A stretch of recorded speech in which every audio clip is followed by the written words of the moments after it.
All right, good morning, gang. Happy Tuesday. Now, we've talked a lot about trades with regards to the Yankees and whether they're going to trade for a left fielder, because we know they're trying to upgrade there.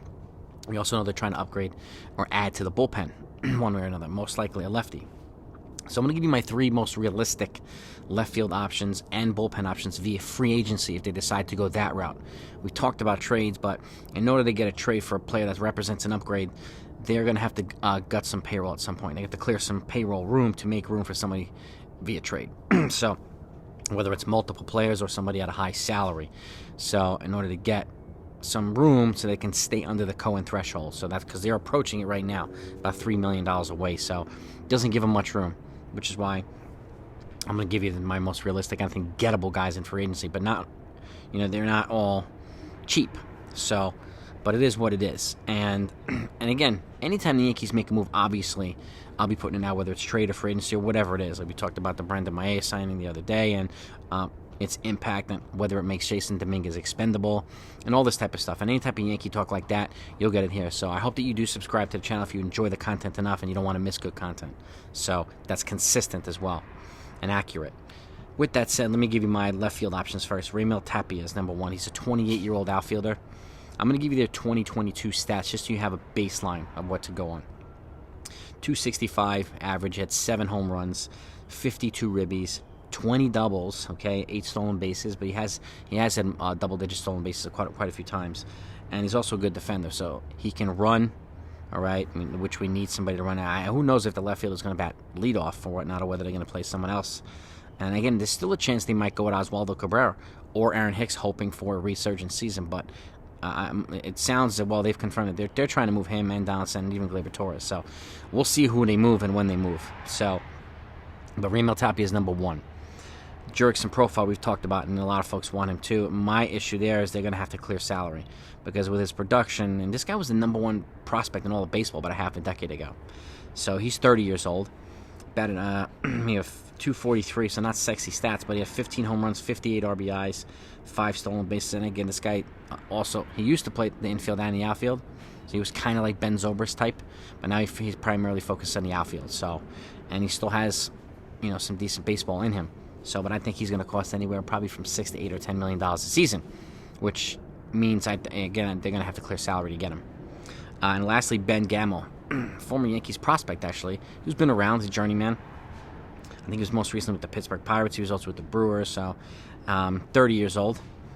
He batted .232, 9 home runs, 46 RBIs, 5 stolen bases, and 20 doubles. So again, kind of across the board like Raymel Tapia. He can run, he can catch, so he does a lot of the little things and some pretty decent things as well. And again, you're not going to see really sexy stats right now, like big-time stats, because all those guys have been signed already, or they're going to have to be traded as part of a bigger package. So these are, to me, the most realistic targets or gettable guys. So you let me know what you think in the comments one way or the other. So again, Raymel Tapia, Jurickson profile, and Ben Gamel for left field. Do any of them represent a significant upgrade? In my opinion, no. But we'll see what happens. The prime target is still Bryan Reynolds, and the Yankees have acknowledged that too. They're still trying to figure that out, but we'll see what happens. They have to lower their asking price. I think everybody knows that. So now, bullpen. We talked about this. Andrew Chafin. We've talked about him for like a year. He's a lefty, Detroit. He's 32 years old. He was 2-3 with a 2.83 ERA, 57 innings pitched and 67 strikeouts. He averages more than a strikeout per innings pitch. He also averages under 1 hit per inning pitch as well, so that's good stats too.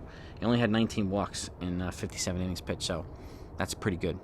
Pretty good. Next up, Michael Fulmer, his former teammate with Detroit. Also, he was a failed starter turned reliever who's kind of having more success as a reliever now.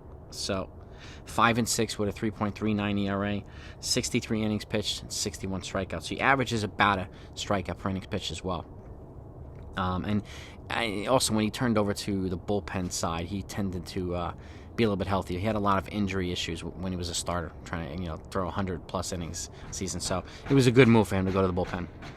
Next up, Brad Hand, lefty reliever. He used to be with the Guardians. He was with the Phillies this past year. He's 32 years old. He was 3-2 with a 2.80 ERA, 45 innings pitched and 38 strikeouts. He also averages less than a hit per innings pitched, so with a low walk total, 22 walks and 45 innings pitched. So pretty solid. Okay, not bad. Again, these guys are affordable gets. I think Andrew Chafin's probably the most expensive of the guys here. And then those are my three guys: Brad Hand, Michael Fulmer, Andrew Chafin. Let me know what you think. Alex Reyes is out there, but my concern with him is too, he didn't pitch in 2021, so his 2020 stats, I don't really know, but it's too far back. But he's 28 years old. He has some upside, but again, he hasn't pitched in over a year at the major league level, so that worries me.